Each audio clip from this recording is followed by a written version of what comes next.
and welcome to Luca Sprues, and part 3 of my FW190 inbox review series. In this week's video we'll be having a look at the standard Airfix kit and their starter set version of the 190. So without further ado, let's have a look at these two 1/72nd scale kits. So as usual, starting out with the box, as you can see the Airfix Focke-Wulf 190 A-8 comes in pretty much the exact same format as all their other 1/72nd scale warbirds, with a nice small sized box with a picture of the aircraft or a rendering, and in this case we have a FW190 flying through what looks like some fjords, perhaps in Norway. And there appears to be a bow fighter just being shot down there that's on fire, and all these little ships.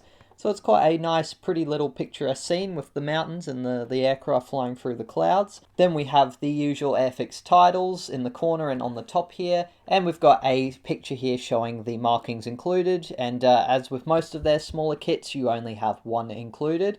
On the top here we have a bit of history about the Focke-Wulf 190, plus we have a better picture of the scheme included, plus some details, and then we've got the skill level, which is sort of a general idea of how complicated the kit is, and you've got your Airfix flying hours, which I believe you can redeem via the Airfix Club, and if you collect a certain number you can get a free kit. Or there are some charities, like I think Models for Heroes, where you can donate them and they will redeem them and get kits for veterans, I believe. Although being in Australia, I think postage makes it a little bit tricky to use them or donate them, but I will have to have a look into that at some point. But as far as I'm aware, it's not very useful in Australia. On the side of the box, you have a repeat of the front, and we've got the price tag here, and I'll talk about pricing towards the end of this one. And on the back, you have the marking guide, which is how Airfix does it with their smaller kits, with all of the colours included here with a key using the Humbrol colour codes, and then just a word for each colour. And yeah, the guides are nice, and it's easy to see which colour is which when it's like this. And you've got the decals, or the main marking decals included, but as you'll see inside of the instructions we'll have a separate guide for the common stencils. And it looks like we've got some alternate decals here of either a white or yellow text for the sides of the fuselage. It's a little bit smaller than if it was probably printed on the paper, which makes it a little bit harder to see, but for the most part it's pretty clear and easy to follow. And we've got various warnings over the box. On the bottom side it's more of the dangers and the warnings and the age ratings. And here in the corner we have a little thing that says paints and glues not included, and a suggested selection of colours from Humbrol's range. One interesting thing I'll note is that the box says this is for ages over 8, which is probably quite a good age, I reckon, for starting out with models. If you can build Lego and aren't going to swallow it, then chances are you probably can have a pretty good go at model kits. Just got to be a little bit careful with paint and glue, but that all comes with experience.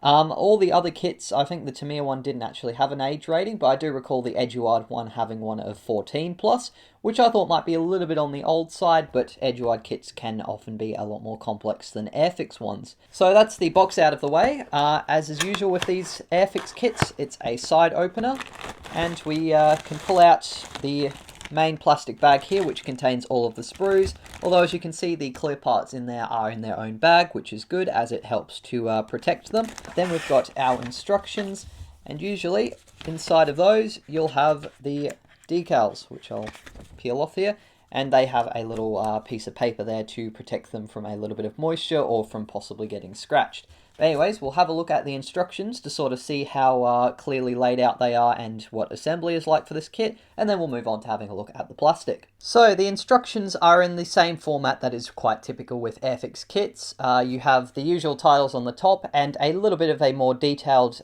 history of the aircraft than what is on the box, including some details about the specifications of the real-life aircraft, including things like size, range, armament, and maximum speeds, which I think is great. It's always interesting to learn a little bit more about the kit just from reading the instructions. It's got a few little tips as well down the bottom about surfaces being cleaned before painting them. So it talks about the usual putting the sprues in some warm soapy water before you start to assemble them, and giving the paints a good stir. And it also notes that some parts may not be required to build specific models or aircraft configurations. Opening up, you have even more instructions on how to go about approaching building this kit, including a few little tips about studying the drawings and doing test fitting and that sort of thing. So very great to read if you're just starting out and this is your first kit or first couple. Then we've got the usual assembly icons here, which are all pretty clear and unique. You may need to refer to them in some cases if you're not too familiar with them. Unlike the other FW190s, we don't have a sprue map included, but fortunately it's a pretty simple and basic aircraft, so you should be able to get away without needing one. But assembly starts on the next page here, and it, as usual, begins with the cockpit, starting with the seat, a joystick, and a set of rudder pedals, which get glued to a cockpit tub. As you can see, you've got the number for the part in a large circle, and then you've got a smaller number indicating the colours that are suggested to paint it using the Humbrol colour codes. You can usually find pretty good conversion charts for Humbrol colours online, or you can do a bit more research about the aircraft and find other references for particular painting. But yeah, assembly is pretty simple and easy to follow there, with a nice diagram of what it should look like when it's assembled. The next step, we've got the instrument panel here, which has a few decals, and you have an optional pilot and also a clear part here for the gun sight. Again, you've got a nice diagram of all the bits when they're assembled and the painting guide, although in black and white you can still kind of tell which parts should be painted what colour. Then you've got the assembly of the fuselage halves with the cockpit and a separate piece here for the exhausts being installed before you join the halves together. This kit does appear to have a few parts that need to be drilled out, or optionally at least. You've got the option for drilling out these two larger holes on either the left or the right to mount it on Airfix's particular style of stands. Then you've also got the option to drill out holes, which I believe would be for the drop tank. You've also got some drilling out of holes here, which I'm not too sure what they're for. It doesn't appear to tell you, but it's on the upper surface of the wing, so it might be some sort of bulge or accessory. And we've got to paint the interior of the wheel well at this stage, and also add the exhausts. And once you've done that, I believe you join the...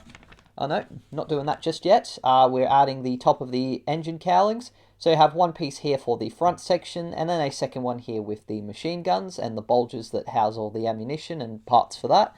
Then we've got the elevators, which are included as one piece to the horizontal stabilizers, and you've got a separate rudder here, which you could pose if you wished. Then we've got what appears to be the ejector ports for the shell casings, so as the cannon fires, the spent rounds or cases would come out the bottom there. So you've got to stick them inside the lower wing half. And then we've got the machine guns and the cannons, or I believe it might have all been cannons on the A-8. Looks like the way they've sort of done it is they're integral to the assembly, so you won't be able to add them in later, which is a bit of an annoying choice. Moving on, you've then got these little plates that get added to the top of the wings, which is obviously why you have to drill out those holes. And once you've added those and the cannon barrels, you can then put the upper wings to the lower wings. Then we've got the joining of the fuselage, so adding that to the top of the wings. And then we've got our landing gear. So there's options for the aircraft either to be in flight or on the ground. If you want it to be in flight, you simply choose the parts of the landing gear that are in the closed position and glue them into place. Then you've got a separate piece for the tail wheel because it partially retracts. And for the ladder, I think you might have to cut the bars on it so that you can glue just the base piece into position. But if you've got the aircraft on the ground, you glue the main landing gear struts in first, along with the little arms that sort of hold them in place. And there's a separate piece for the tail wheel when it's in the extended position, which is a little bit longer, as you can see. And once you've installed the struts, you can add on the ladder and the wheels, as well as the wheel covers there. Turning over the page, we have the assembly of the canopy, which is reasonably simple. You've just got a front windshield piece here, although there is a more fiddly part here in the form of the pilot's headrest, which also has its own decal, which has to be added. And then there is a separate piece for the canopy here. Obviously, you can have it slid back if you wished, although I believe you should glue that to the inside of the canopy and not necessarily to the back or the base there of the cockpit tub, because it would slide with the canopy, as you can kind of see there. And then we've finally got the drop tank here, which is included in two halves. And then you've got a small centerline pylon and then the actual rack that holds the fuel tank to install to the lower part of the wings there. And once you've done that, you can then add the fuel tank on. And the final step here is to add the engine, which, similar to the Tamir kit, is sort of included as a single piece with the engine details and then the front part of the cowling. And then you have a pin here, which you sort of slide through a hole in the middle of the engine there and glue the fan blades that cool the engine down and the propeller blade to the tip of that. And if you don't glue it to the main engine part there, you'll be able to spin the propeller with the fan blade and the propeller sort of locking that nut in place. And finally, you add the spinner cover to the front of the propeller, and you can glue the engine part to the front of the cowling. And that's pretty much it. Very similar to the Tamiya FW190. Instructions probably aren't quite as clear as its were, but for the most part, pretty simple. And apart from drilling a few things and the cannons not being the easiest to assemble, it's a pretty easy kit. For the common stencils, you have a separate set of instructions here, which are a little bit more clear to follow than if they were all put on the same sheet as the marking guide. So you can see all of the common stencils are shown with all their numbers to identify them, and it's pretty easy to see where they go. This is what WWII did with their 190, which I think is great. It means that you can sort of paint the main camouflage based on the marking guide, add those main decals on, and then add the common stencils later, and it's a bit easier to follow. And speaking of which, you've obviously got your marking guide on the back of the box here, which we've already talked about. So yeah, for the most part, instructions are pretty easy to follow. Great that they've included all of those tips, and as you can see, there's a lot of different languages too, so in pretty much any country you can pick up this kit and without much experience learn how to do it on the go, which is great. As seen earlier, all of the plastic parts come in this single plastic bag, or the sprues I should say, which we'll open up now. And we've got the separate bag here for the clear parts, which we'll look at a little bit later. We might as well start off with this sprue, which is on the top here. And as you can see, it contains the two fuselage halves, the pylon here for the fuel tank, the main instrument panel, the cooling fan for the engine engine itself, the rudder, propeller, we've got our exhausts here, and also the cowling piece, which contains the machine guns. So all of the details here are recessed with the occasional raised bit of detail here and there, like these rivets, the vents, and part of the hinge details. And it's all pretty nicely done.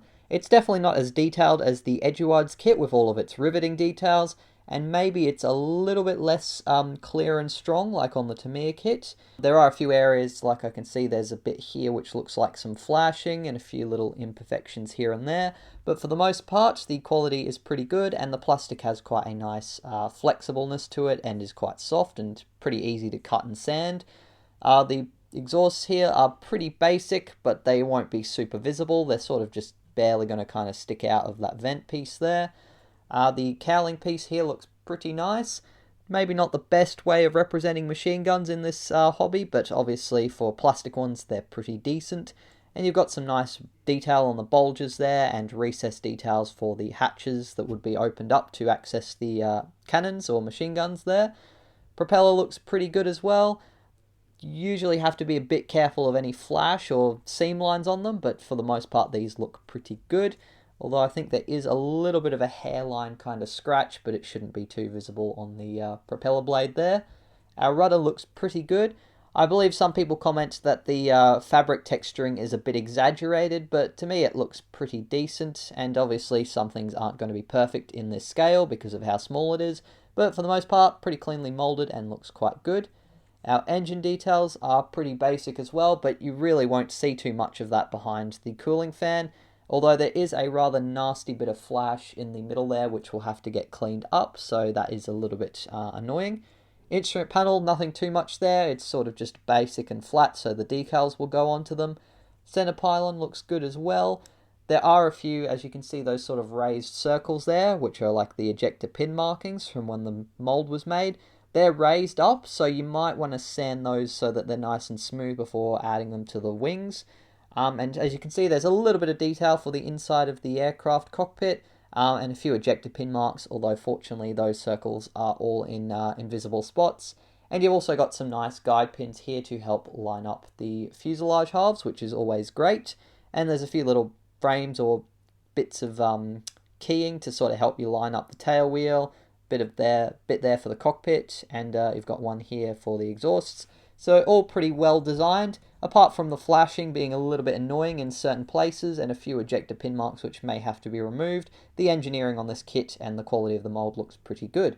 Moving on to the next set of sprues, we have our upper wing halves here, along with the pilot figure, which is, I think, a little bit generic for a Luftwaffe pilot, but for the most part looks pretty good and quite cleanly molded, apart from a little bit of a seam line. We've got our fuel tanks here with recessed details and raised bulges here for the attachment points, which look quite good. Landing gear looks alright as well. I think some people have mentioned it's a little bit thick, but again, at 72nd scale, it's a bit hard to mold stuff as thin as the real parts in some cases. We've got our wheels here, which are a little bit sort of softly molded. They've sort of had a go at doing a texture to the tire tread, but it's pretty faint, and the hub outline is very soft, so it is probably going to be a bit tricky to paint. But they have done a nice job doing the raised bolts and things on the hub details, although there is also a seam line in the middle there. And it appears that they've also done a little bit of weighting, so you can see the bottom of the tyre there is a little bit flat, which is pretty realistic. If the aircraft's on the ground, the tyres will be a little bit flat on one side, which is nice that they've pre-molded it. Then we've got our rudder pedals, which are sort of included as a base piece here, and then as you can see, there's a few little bits of excess plastic to trim away. Interestingly, the Edgeward 190 doesn't have rudder pedals, so this is a little bit of a step up from it, although I think the Tamiya ones were a bit more cleanly molded and had more detail, but it's a part that you're not really going to see too much of, given how deep the 190's cockpit sort of is in the fuselage there. Then we've got our fuselage tub here with, as you can see, some quite nice raised and recessed details for the sidewall details. So you can see the various switches and throttle and engine controls and the little circuit breakers there. They're not super detailed, but it's quite a nice little representation and not too badly done at all. And there appears to be a raised wire of some kind sort of leading through the cockpit there, which looks quite cleanly molded.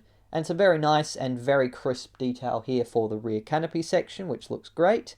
Then we've got our seat here, which is pretty basically molded. There is a few little bits of detail on it, although there is, as you can see, a fair bit of flashing that will have to be removed, sort of excess plastic. Then we've sort of got these parts that go inside of the wing here with a little bit of recessed and raised details for where the shell ejection ports are. They seem to be quite nicely molded as well. And our wings are also all recessed with a few little raised bulges here and there. There's also a little raised part here for part of the controls hinges, which look quite nice.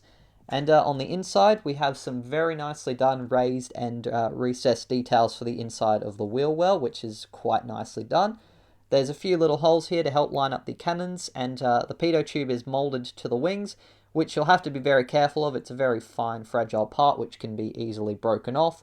As I mentioned, the cannon barrels have to be installed before you can add the wing hubs together, which is a bit annoying because obviously they're also quite fragile and easy to break when you're painting the model and handling it a lot. So it would have been nice if they'd found a way to do it without having to add them on earlier, but otherwise quite nicely done. And you can also see these two small holes here which will have to be drilled out. You can use a pin vise, although I find it's a little pin like this is sort of enough if you sort of just basically drill a little bit through. As you can see, the hole will be drilled through, and then you can sort of just sand a little bit of that excess bulge away until it's nice and smooth. The final grey plastic sprues we have here contain the lower wing hubs, which have some fantastic detail on them. Some really nice recessed riveting on a few areas here and there, and we've got a few raised rivets as well, which all look quite nice and very well done. There's also a very nice fabric texturing on the ailerons, and I believe that the upper surface of them is molded here to the lower surface. Again, I have heard this is a little bit exaggerated, and that might be the case, but I think it still looks pretty decent. Then we've got various other small parts, such as our landing gear struts, which have a nice little bit of detail. Another thing I've heard of in reviews to be aware of is I believe they've molded the struts in the fully extended position.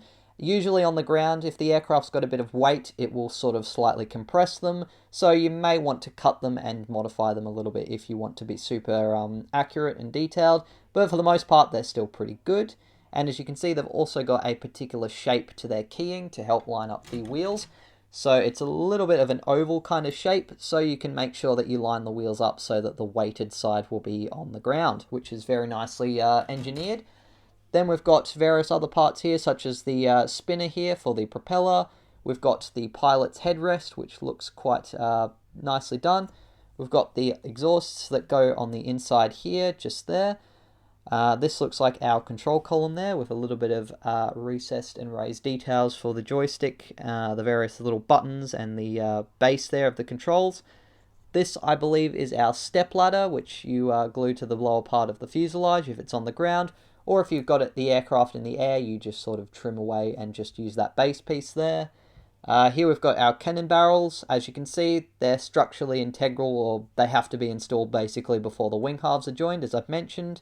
And for the most part, they're pretty basic, but not too bad. We've got the framework for the back of the headrest there. We've got more parts for the landing gear, which are, again, quite nicely done without too much flashing or any issues of that nature. Then we've got our tail wheel here, which isn't as detailed as the Eduard or the Tamiya one, but it's still pretty nicely done with some good detail on the framework there. These are those little bulges that we glued to the top of the upper wings there, and they're pretty cleanly molded as well without too many imperfections. And then we've got our single piece stabilizers with the elevators molded into them. Again, quite nicely done with the fabric texturing and the recessed panel lines and riveting details. And for the most part, this sprue appears to be quite cleanly molded. Oh, in this corner we've also got our top of our engine cowling. A few little bits of flash and some excess plastic which I might have to sand away, but nothing too major. Then we've got our rack here to hold the fuel tank. And finally, we've got the covers for if you have the landing gear in the closed position. So yeah, pretty nicely done. There are a few little imperfections and issues here and there with the quality of this molding, but it's definitely nothing too major that you can't clean up. Another point of concern I might bring up is also just how closely that plastic is sort of bulging out of the wings there. It's going to need a little bit of care and a bit of sanding, I think, to clean up that joint from the sprue once this part is detached. But otherwise, pretty nicely done sprues either way. So, removing the clear parts from the bag, as you can see, they're pretty nicely done. They are very curved canopies for the 190, as you can see. I think you only use this earlier type of canopy, but as with most 190 kits, you also get the later sort of blown canopy, which has a little bit more of a bulge to it, whereas this one is a little bit flatter. Then we've got our front canopy windscreen, which is absolutely beautiful there, very nice and crystal clear. And looking really close at it, there doesn't appear to be too many scratches, although again, very bulgy parts, so they are a little bit curved. And we've got our gun sight here, which is absolutely tiny. And yeah, a little bit of a fiddly part, but if you can get the gun sight right, it does look pretty cool. And yeah, otherwise though, clear parts look pretty good. As you can see, there's a few little parts on the inside of the canopy to help line up the headrest pieces there. But otherwise, yeah, pretty cleanly molded, probably some of the cleanest in this entire kit, and they look pretty good. The final thing to have a look at in this kit is obviously the decals.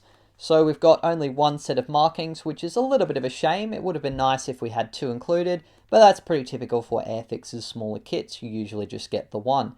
But they are printed by Cartograph, which are absolutely fantastic with their decal quality and resilience. They're pretty tough and sturdy, so you can usually get a pretty good result without too much effort. Sometimes with decals like this, where you've got a lot of clear area, they can silver, but using a bit of a gloss varnish coat before applying them can help prevent that.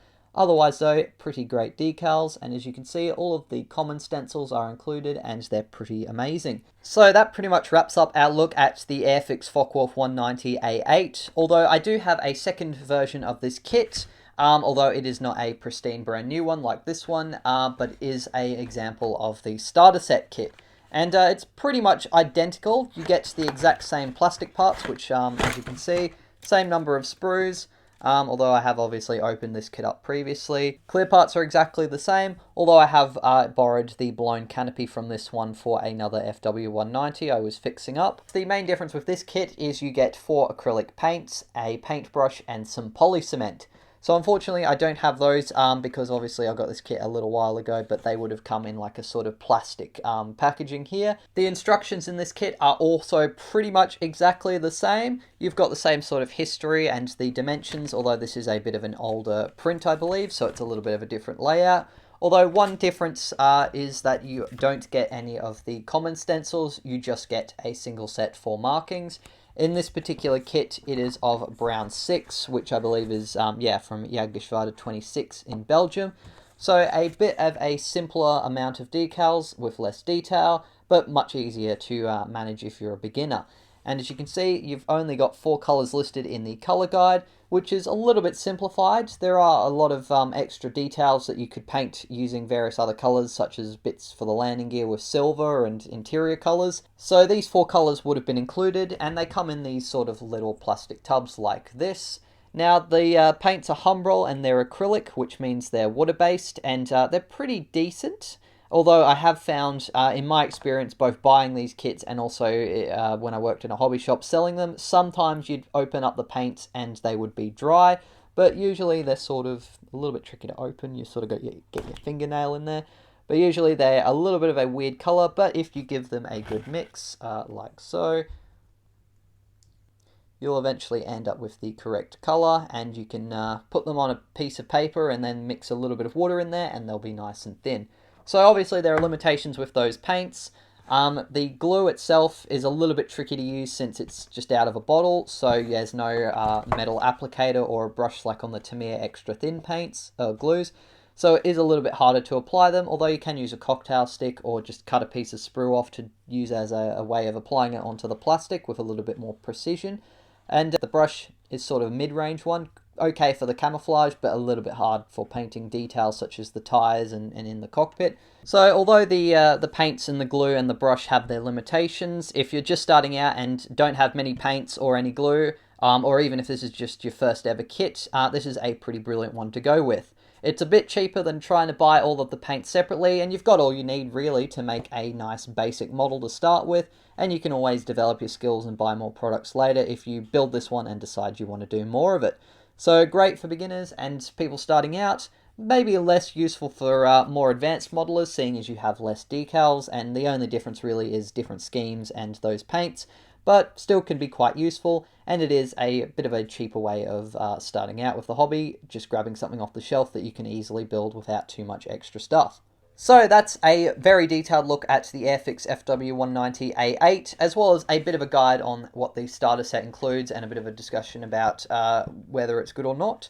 In terms of the other 190s that I've had a look at, the sprue quality doesn't seem to be as good as the Tamiya one. There's a lot more flash and a lot of details that are a little bit softer or lost, and it definitely doesn't have the level of detail of the WWII kit, although still for a 2013 kit it's definitely quite good, and it still builds up in my memories to quite a decent model. The Airfix 190 F8 was one of the first ever fighter kits. In fact, I think it was the first ever single engine prop I ever tried to do as a kid.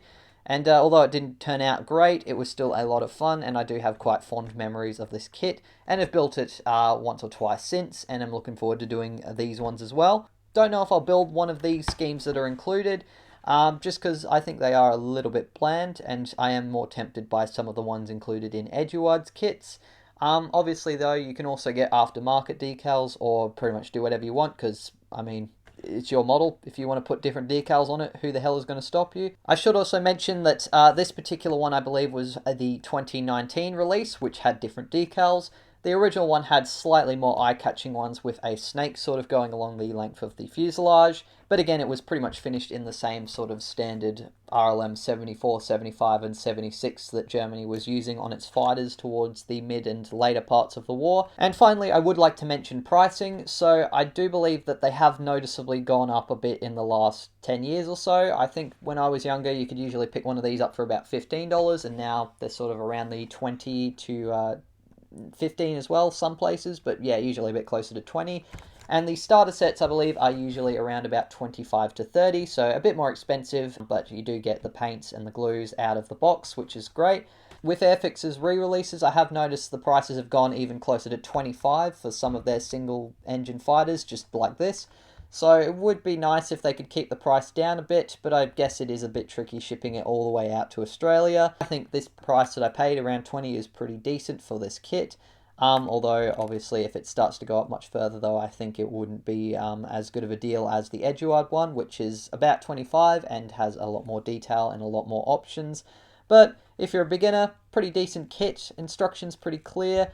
apart from a few issues here and there with assembly and a little bit of flashing on these molds, they are still pretty great, and I'm looking forward to building them. Thank you so much for watching this video. I do hope you enjoyed it and got something out of it. If you did, please be sure to leave a like and also subscribe to the channel, as it really helps out. And if you have any questions or suggestions for other 190 kits I could have a look at, please leave it down in the comment section below.